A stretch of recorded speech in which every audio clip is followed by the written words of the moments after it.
Welcome. That's a good way to start. We're going to leave it in. Good morning. Welcome, good people, to After Dinner Thinks with the one and only Ann Wilson.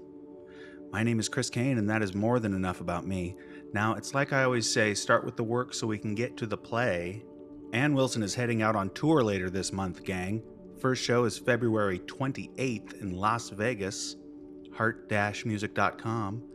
We'll take you to the place to get your tickets. I've also been told, a little birdie told me, that we're allowed to say here and now there's a new Heart date, June 1st. Heart will be performing at Wolf Trap. Oh, yeah. In Vienna, Virginia. The pre-sale password for that right now is DREAMS, DREAMS. So go buy those tickets. That's a cool venue. Yes, it is. It's outdoors and indoors. Yeah, how would you describe that? The building or the architecture?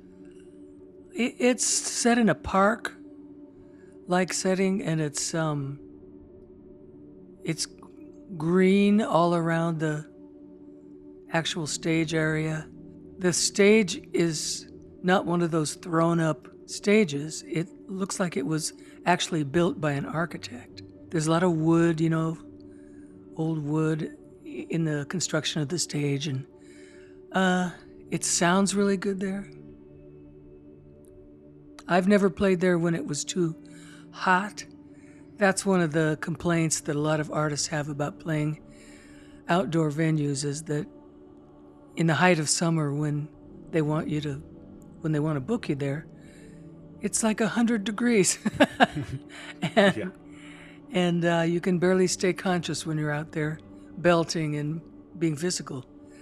And so I've never known Wolf Trap to be that way. I think they must have some kind of secret cooling system that makes you feel good. It's like one of those Disney secrets. Yeah.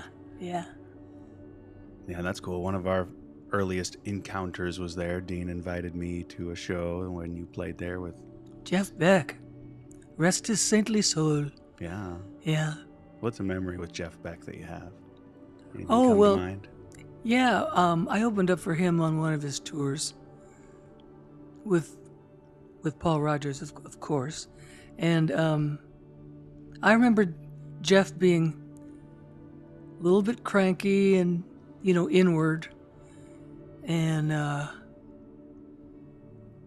we didn't exchange any words or anything during the tour. But something about him just sort of moved me, So I wanted to give him a gift when the tour was over. And it just so happened I had this pirate coin that was on a chain that someone had given me, and I didn't really have a use for it. I wouldn't wear it. But I thought that maybe Jeff would, because he's got such a style sense. And so I gave it to him, and a little bit later I got a note back from him thanking me for it. And it was kind and sweet and just nice, Mm-hmm. So you can't tell a book by its cover. That's the moral of that story. Yeah. And an intimidating figure cuts a different cloth. Right. Yeah. And a lot of the time, a master like him, what could he possibly say to people? Mm-hmm. They're just going to go up to him and clamor on him, and go, "Oh my God, I've been your fan since 1964, Yeah. And I'm just your number one fan," and on and on. They mean it, and their hearts are in the right place. But Jeff Beck has heard that for decades. And so, yeah, no wonder he'd be a little bit inward and keep to himself. And he almost never came out of his bus, except during the day. He'd sit out there under the awning and just kind of take the sun. But other than that, he was all about the guitar. I remember when Hart played the Kennedy Center in December of 2012.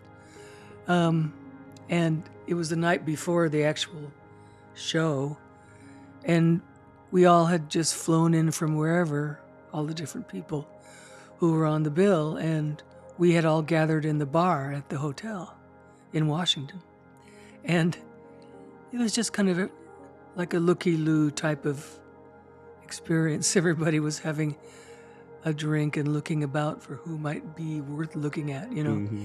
And in walks Jeff Beck, and the place just kind of, you could hear a pin drop, you know, because we were in the presence of greatness. And it's just like a small person with a beautiful, perfect Keith Richards hairdo, the original Shag. Yeah. Some people just carry themselves in such a confident way in every piece of their look. Yeah. And it's real. It isn't like it's been given to them by a stylist. No. They've come to that look over years and years of playing and getting themselves ready for the show and what works with their hair and all that kind of stuff. And I should say it's much more than look. It's oozing out of their soul at that point when you're so yourself. Like for me, I get very inspired by my Richard Simmons Chia Pet every day. Oh, yeah, of course.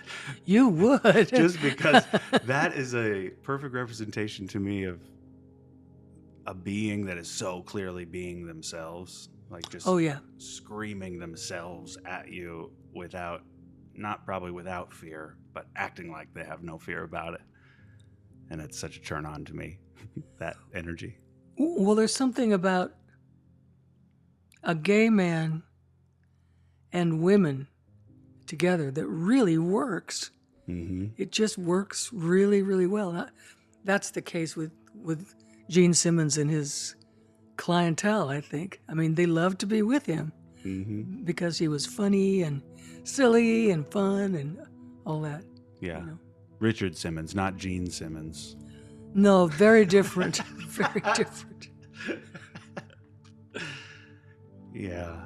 Oh, Lord. So, what do you think? Are we going to be able to let these fine people into our truest after dinner thinking sessions with regard to things like politics and religion? In this day and age, part of the whole pop culture war that's going on is over language. And there just are so many things that we're not allowed to say now. And I know. you have to, they're like little potholes in the highway. You have to avoid them. I just bring that up because it's just so impossible to talk about something openly without stepping in one of those potholes. Yeah. And people care in these days. Yeah. I can't help but speak my own mind sometimes. I know. And who can't? When it you just really comes get to out. It just comes right out. Yeah. We all have people in our families that are different politically than Yeah. us. And we love those people. So it's not to do with the supporters of certain things, because it's hard to know what's real right now. Well, yeah, it is. It's just really hard to decide that you're just going to be quiet with all the noise and confusion and chaos going on around us, especially surrounding truth and lies. It's so hard to decide to be that person that just goes, okay, there are all these cool people here, but I can't talk to them because it would just open up this big, ugly chasm of derision between us. And coming from Seattle, Washington, and moving to the South, as I did 10 years ago, it took me a while to learn that lesson. There can be really great, great people, but you don't want to talk politics. It's like a like a minefield. And it makes you think differently about people, makes you think the worse of them if you disagree that much. And you can't really control those feelings, you know? I know. That's the hard part, especially when the tensions do get so high and when things are jumping out of the page or the screen that you care so much about. Yeah. Whether it comes to immigration or abortion or LGBTQ or race issues, there's some school shootings. They're just constantly things that infuriate empathetic people. The Department of Education being shut down so that there's time to buy all these new textbooks that don't handle the uglier topics of our history, to teach the newborn little kids. Hey, that never happened. What are you talking about? Oh, don't listen to your friends. They just gossip. There was no Holocaust. No slavery. Part of the subset that I hear on the right about that kind of stuff is that, hey, there was a black president. Racism was solved. Let's move on. Yeah. One know? black president, right? Yeah.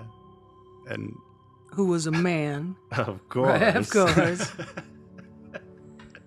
And I liked Obama a lot. Oh my goodness, of course. Besides, he was hilarious at the White House press dinner. He is the president, so his jokes are going to land. Yeah, and they've been written by the ultimate elite comics Yeah, to be funny. totally. That's interesting. I wonder who's in the writer's room for the presidential joke Yeah. portion. Jerry Seinfeld, maybe. They probably bring in some Nikki Glazer now.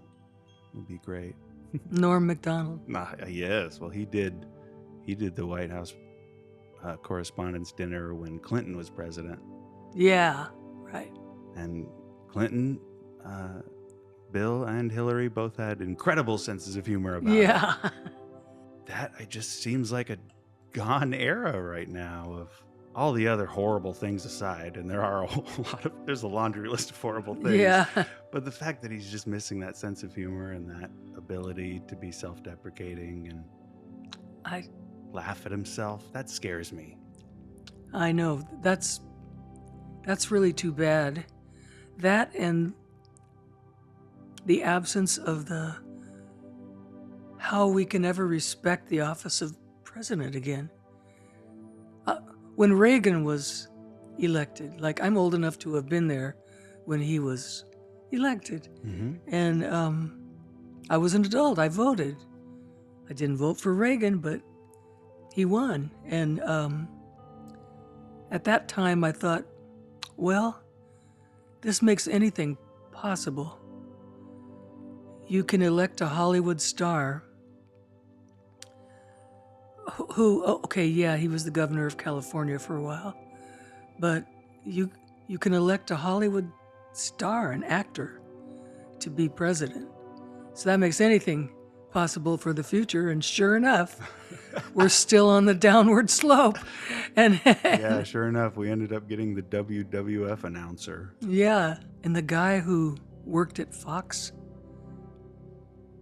Hegseth. Yeah. Wow. Yep. It's a new day.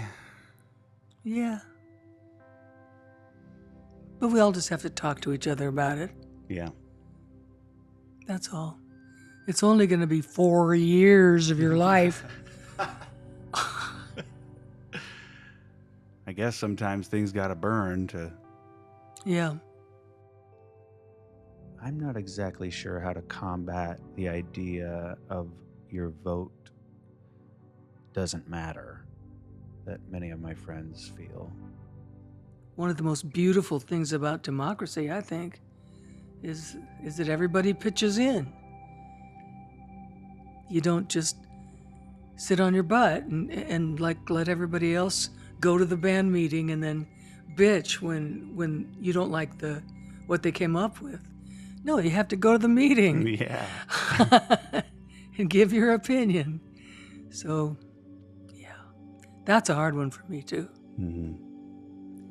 And I did it too myself when I was younger.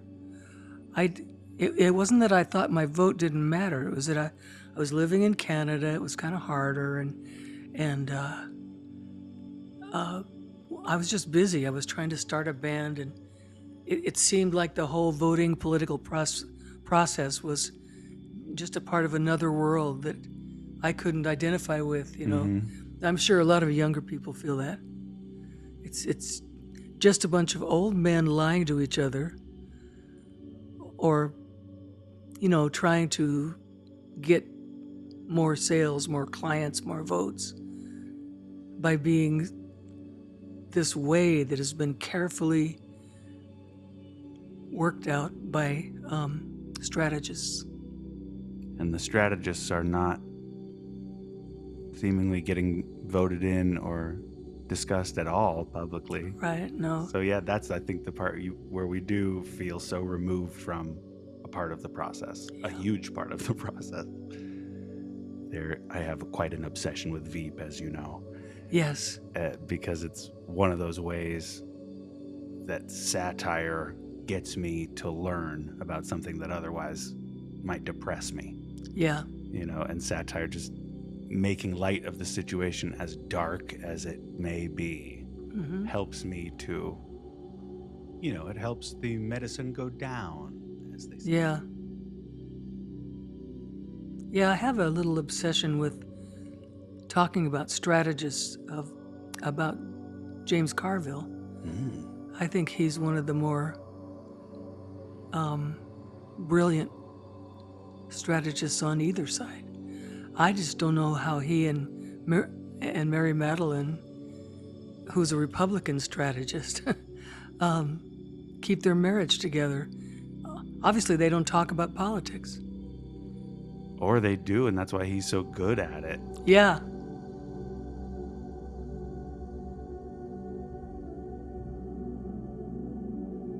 The Super Bowl just happened, and it was at the Superdome.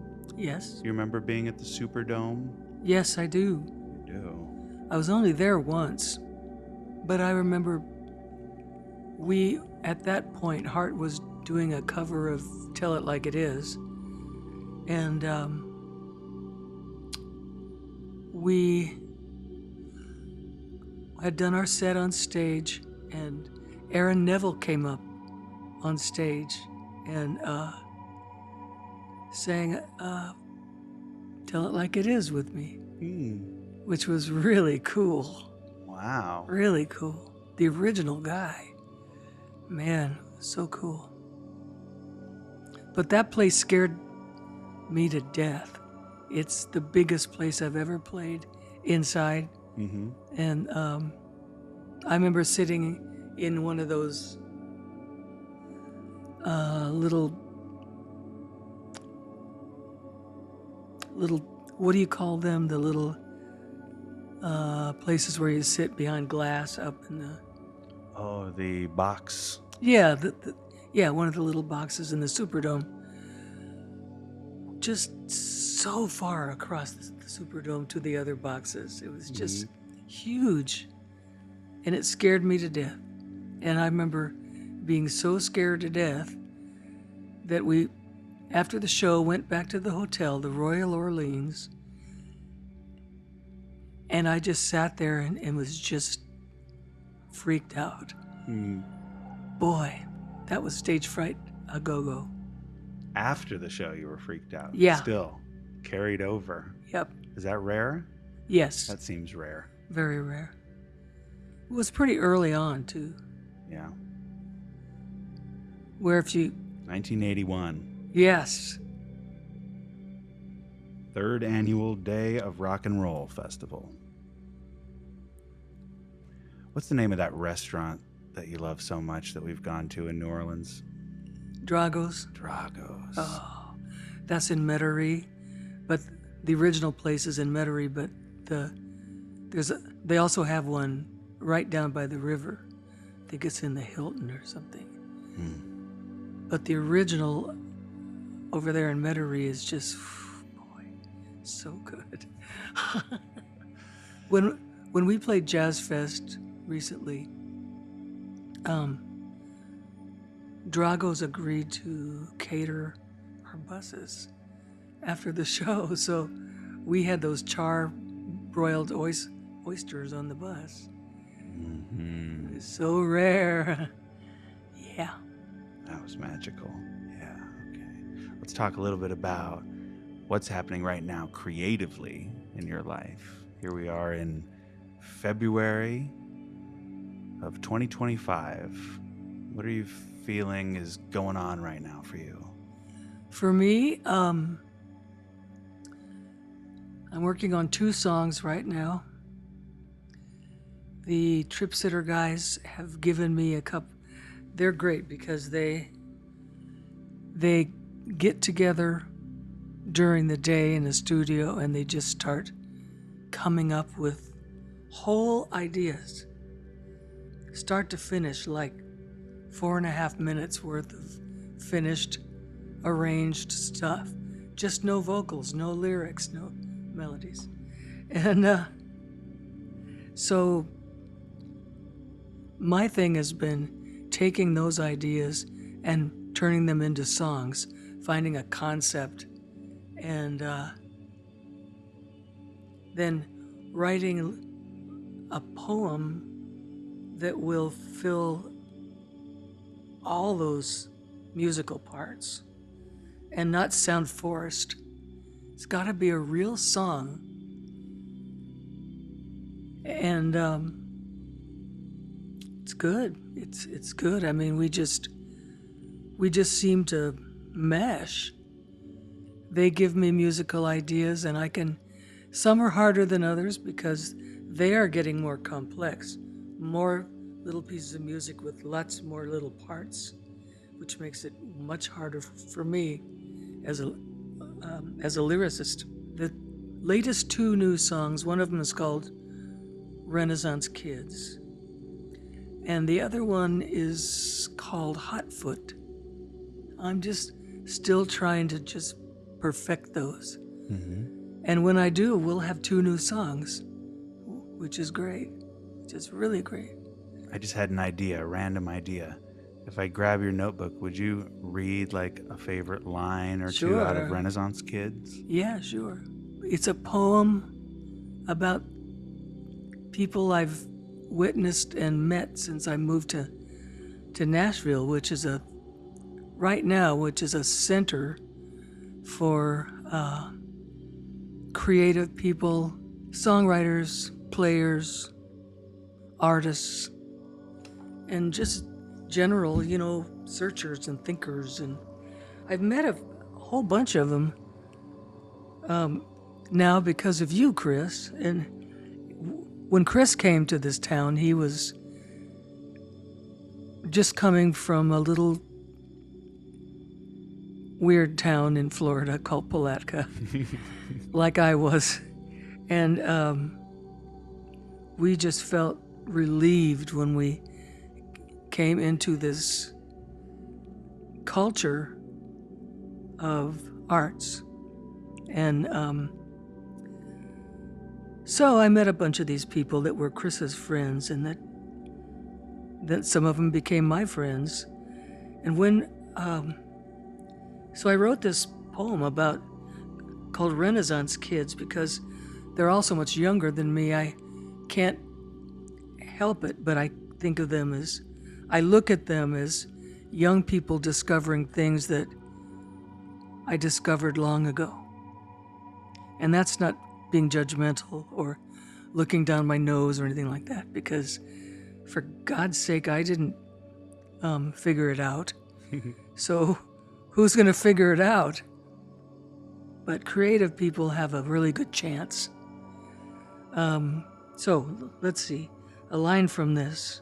Yeah, just give them a little teaser. We don't want to give too much away yet. It's very early. This is as early development as you've probably ever shared anything. Yeah. Okay, well, this is one little part. Inchworm, measuring reality, you and your ideology, new songs, old songs, singing about the mystery, questioning and answering, how can we be wrong? And that's one part. And it just so happens that the Trip Sitter guys gave me this piece of music that had the exact chords to Inchworm.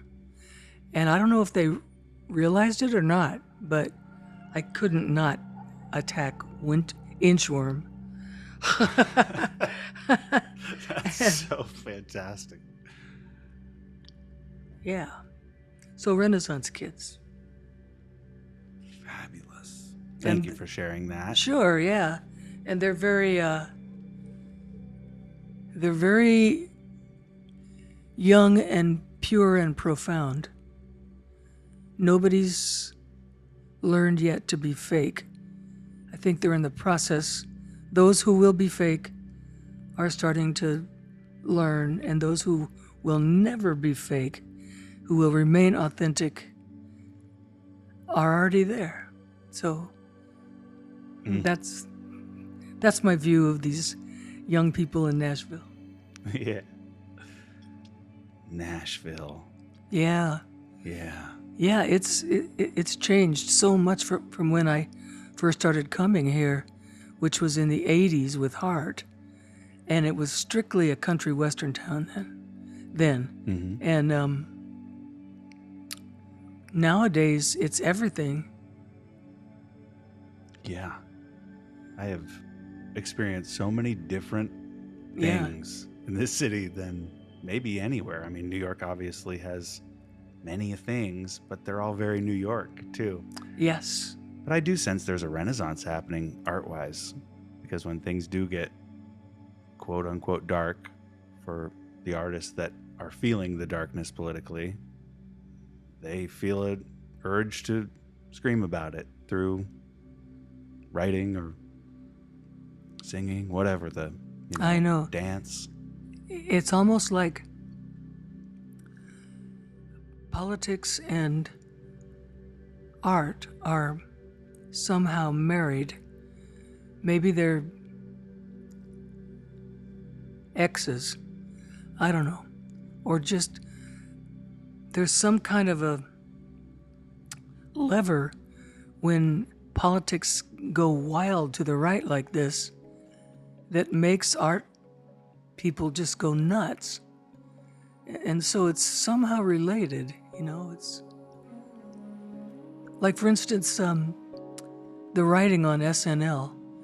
The more conservative things are, the better the writing. Mm-hmm.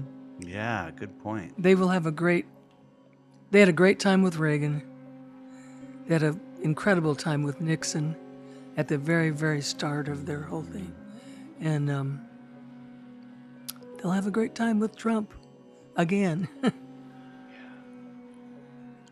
I have to give a shout out to Jim Downey, the sort of the number two to Lorne that a lot of people don't know the name of, but the kind of, he's been around and was a heavy hitter in the political sketches, especially, and then Norm's Weekend Update, which is Right. all-time heroic material for me.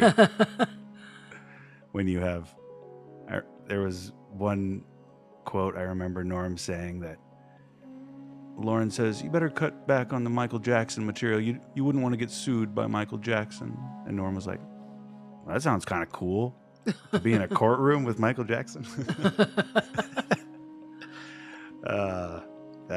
That rebelliousness is cool.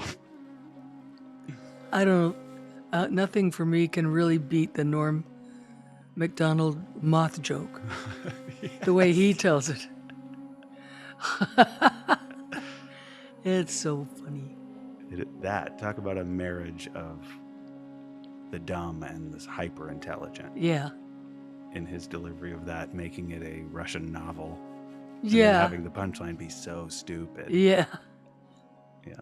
It's kind of like that joke of two penguins on a ice floe, and one says to the other, "It looks like you're wearing a tuxedo," and the other one says, "What makes you think I'm not?"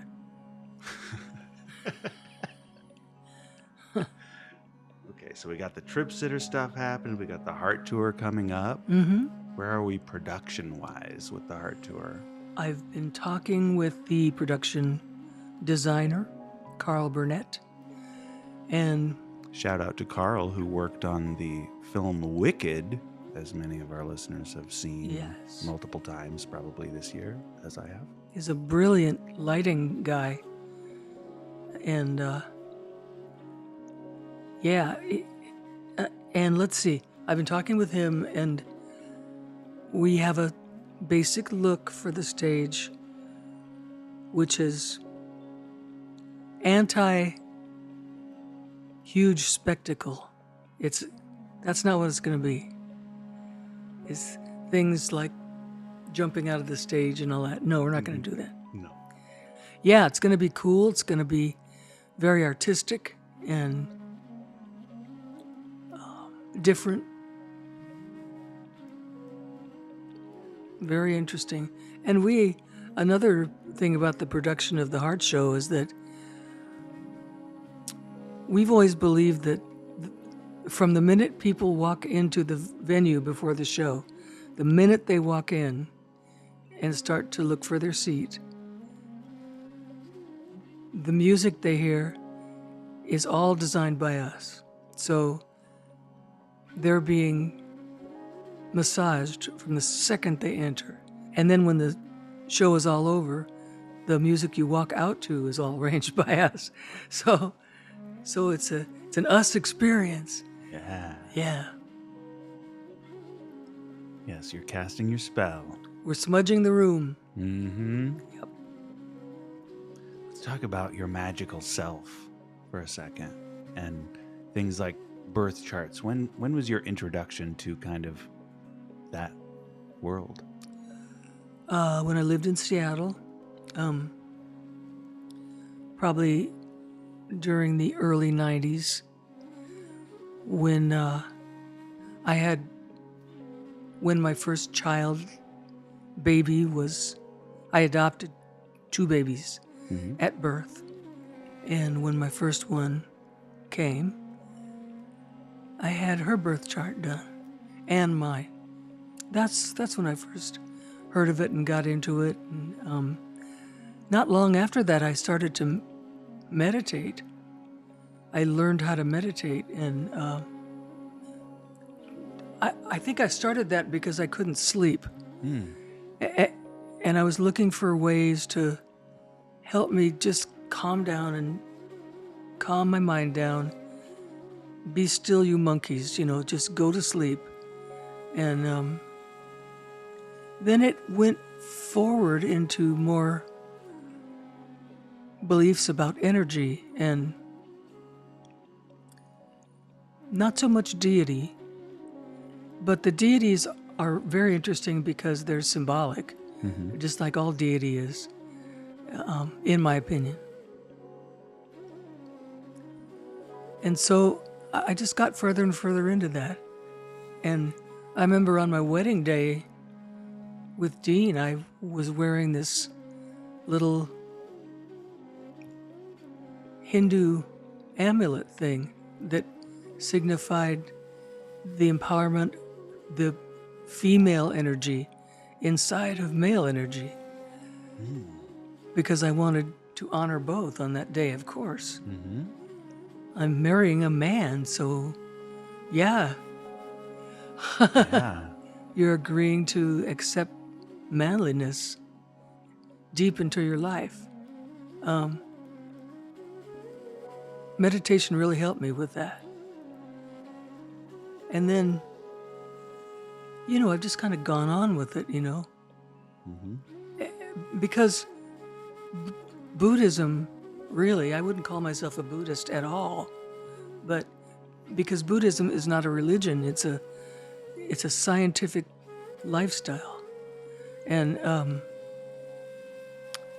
so it was just right up my alley. It was perfect. You just remember the cones and the different teachings and all that, and the readings, and it just helps so much in life. I think that's really interesting too, because I suspected you had got into it even in the 70s or during that point sometime. But for me, just having gotten my birth chart now at this age of 36, I'm glad I didn't get it when I was young, Right. because the birth chart now just told me what I already knew, Yeah. but didn't know how true it was. Like, I felt it. And sometimes it's better not to have specific evidence of your own self. Just to look back and go, oh, yep, that happened. I was that way. Or, you know what I mean? Like, it's just so much about not looking in the mirror all the time. Yeah. The mirror is an interesting topic too. Yeah. Yeah, like one of the first things I was told when I was much younger, and I was contemplating getting into psychedelics, right? One of the first things I was told was, do not look in the mirror when you're tripping. No matter what you felt when you were straight, sober, I guess they call it these days. This gay was not offended by that at all. Okay, good. I speak on behalf of all the gays listening. No. No, I just meant this day, not this gay. Oh, no, because straight, the word straight. Oh, right. Yeah, the language changes.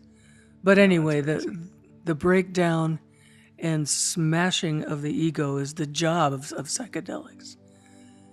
And that's pretty fearful. But Yeah. maybe you could be a person who would stand there and go, hello, my true self, I am water, I'm just a snake, or like whatever it's going to be. Yep. I've been a snake Mm-hmm. on a past lives. We were talking we dipped into that when we talked about Fool No More at one point together. Mm-hmm. Because there's a line in there. I've been a fool in this lifetime. Yeah. I've been a fool before. Mm-hmm. What does that line say to you? That line is about more lives than one. And has your gut ever told you Past lives. about a past life of yours? Or a dream? You mean like, good morning, Mr. Leach. Have you had a busy day?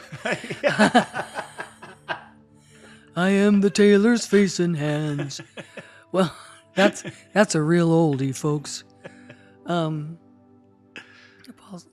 Simon and Art Garfunkel. Mm-hmm. Kinda. I just get feelings, Mm-hmm.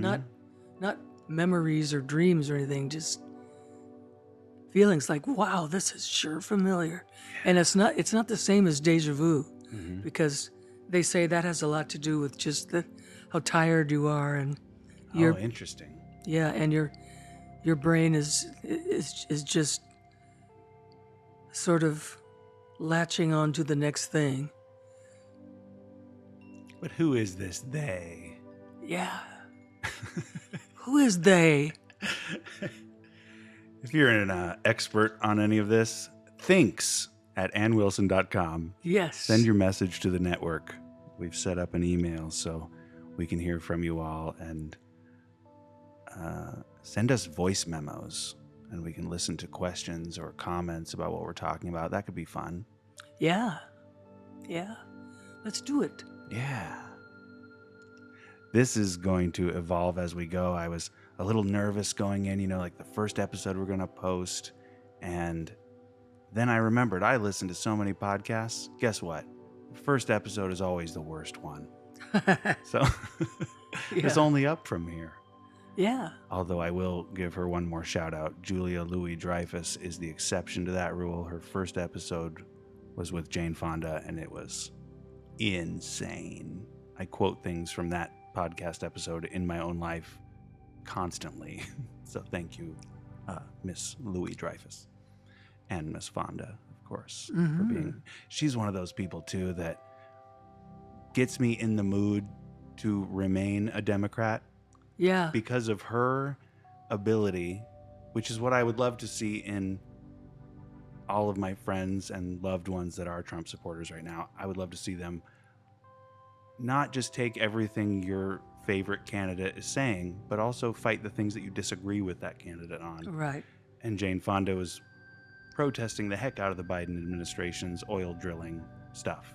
So, yeah, just because your party is the one that you would agree with on a number of things, there can always be one thing or two things in there that you want to fight for. Yeah. And to not be afraid to call out your own party. Right. Yeah. When they're not providing the shit that you bought into or believed, it's important to call people out. Well, Jane Fonda's never been a stranger to that. I remember I had a lunch date with her in LA one time because she was putting on a No Nukes festival and she wanted to hire Hart to play.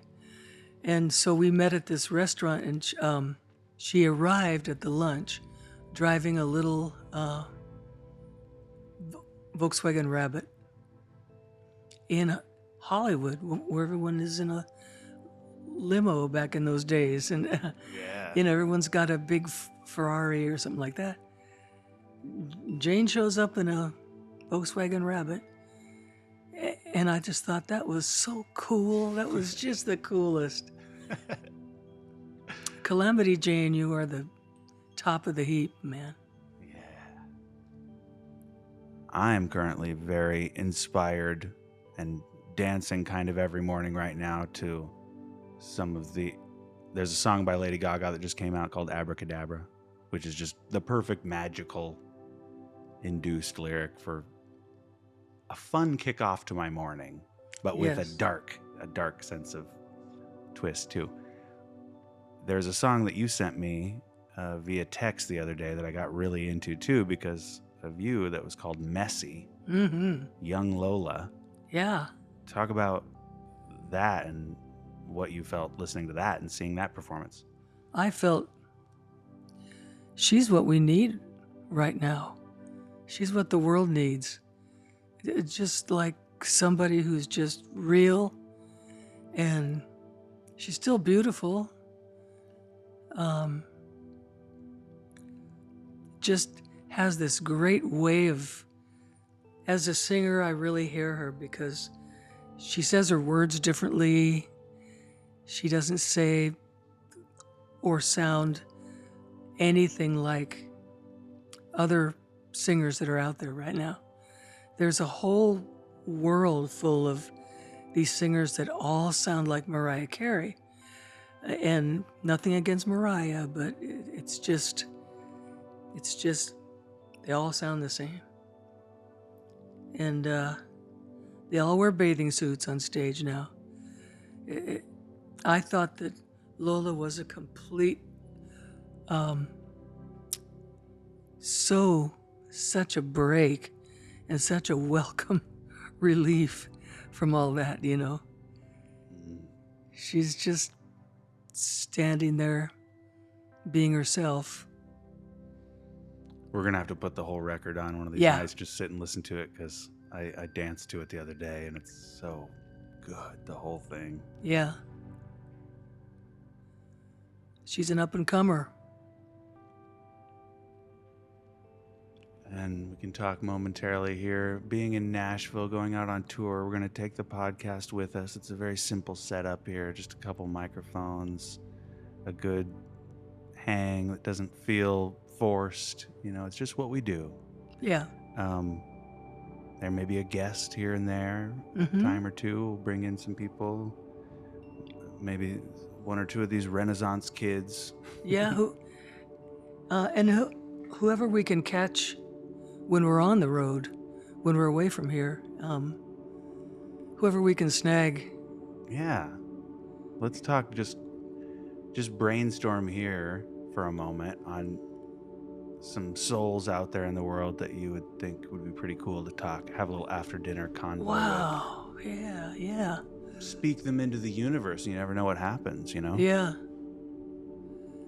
You never know. Geez, I'd like to talk to, maybe, let's talk to Rick Nielsen. There's a musician I'm really excited for you to meet.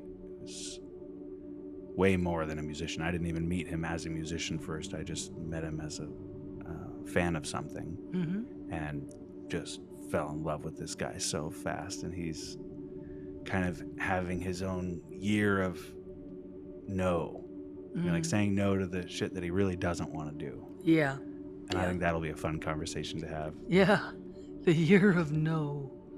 Maybe we could get a mixture of people that people have never heard of, who are really interested, are smart and have interesting things to say, and maybe we can catch, every now and then we can catch a Dolly Parton or a Lucinda Williams or somebody like that to mix it up. Definitely, I love it. Like an astrophysicist. Yeah. Oh. Michio Kaku. Ooh. Yeah. That'd be cool. The possibilities are endless. Yes, they are. There are a lot of Renaissance people around here. I mean, I'm just throwing it into the universe that I would love to witness you and Joni Mitchell have a conversation. Oh my God, yeah.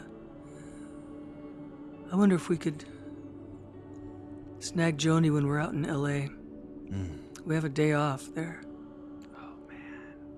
We'll put it through the pipeline. Yeah. I know how to get in touch with Brandy. How about Billy Bob? Oh, Billy Bob Thornton, yes. Absolutely. He totally said he would too. We talked about it with him a while back when the idea was a baby idea. Yeah. I don't know though, maybe he's too much of a star now. Oh, no, not for you. He digs you. He's such a cool guy. He's the man to play Dean in the movie. Yeah. I'm telling you. That's true. We like to play the game with our band, like who would play our manager? Bob Odenkirk. Bob Odenkirk, yeah. Sorry, Dave. No, Dave will like that. Yeah. Who would play my husband, Billy Bob Thornton, with a cigarette? Oh, yeah. Yeah. Ooh, I just want to share that story real quick. Okay. Billy Bob Thornton is of Dean's favorite actors, too, Anne's husband, Dean. And we've been talking about his movies and his career ever since I came into their world 8 years ago. And so it was about 3 years ago. And it was after some health stuff with Dean, and a friend who works with Billy Bob sent us a note and said, hey, if you'd like, we'll get you some tickets to come see Billy Bob play. And so I took Dean to the show, and after the show, he was having a chat with Billy Bob Thornton backstage like a badass. And Billy Bob offered Dean a cigarette, and Dean hadn't had a cigarette in about a year. And before that, it had been endless cigarettes for decades. It was part of his image. Yeah. It was just... And he turned down the cigarette from Billy Bob. Yeah. And it was a big moment for him, too. He knew it. Yeah. That he was proud of himself. I know. And I told him, you were so strong about that. If it was me, who hasn't smoked in like 40 years, I would have gone and had a cigarette with Billy Bob Thornton. just to do it, you know. Of course. But and I'd feel terrible afterwards. But no, he was great. He was really committed. Dean was to stopping. Yeah. That's a good story to go out on. Yeah. Thank you for talking to me. I love talking to you. I love talking with you. Let's do more. Yeah. Oh, we're in it now. Okay. Now that people are going to be expecting this weekly. So remember, folks, Ann Wilson thinks, and so should we. I'm going to try a different catchphrase every show, I think. Yeah. We'll try that one for now. That's good.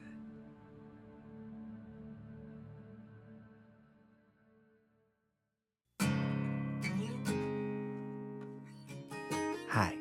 If you made it to the end, wow, I really appreciate you. I know Anne really appreciates you.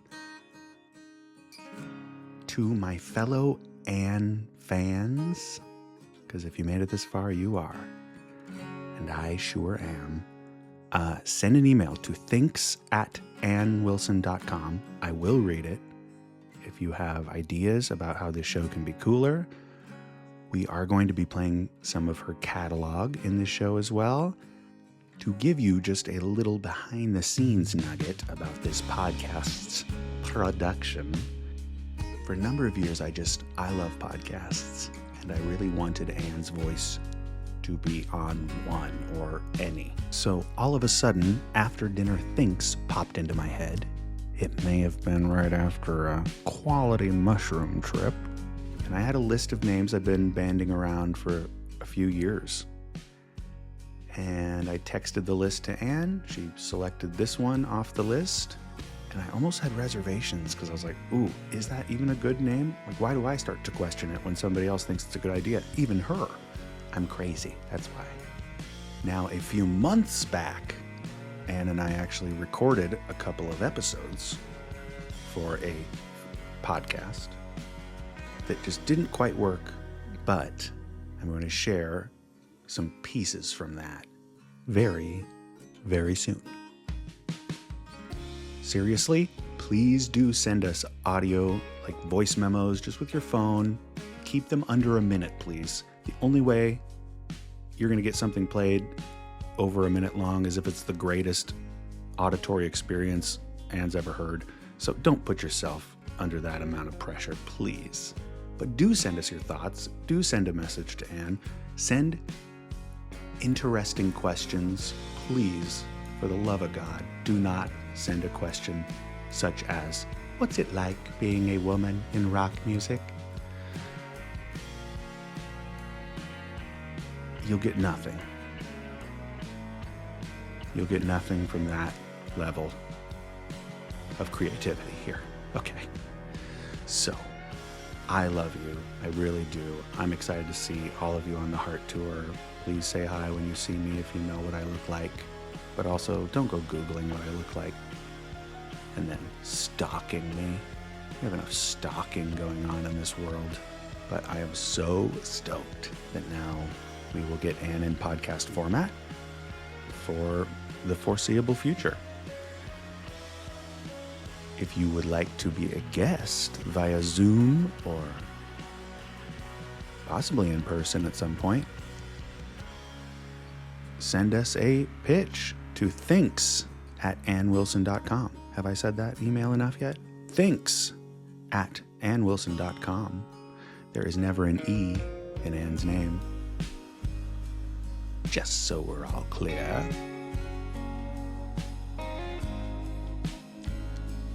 Here now is a song of Anne's to close out the show.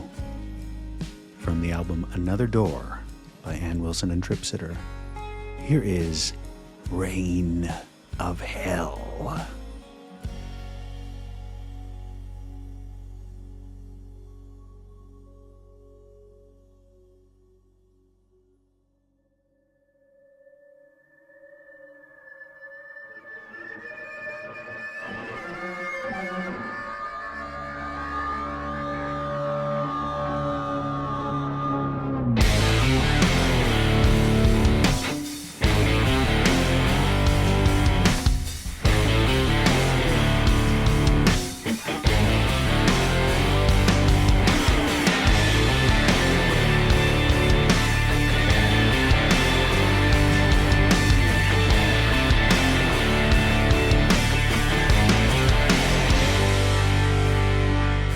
The rain of hell irrigates the flowers runs red like a river's in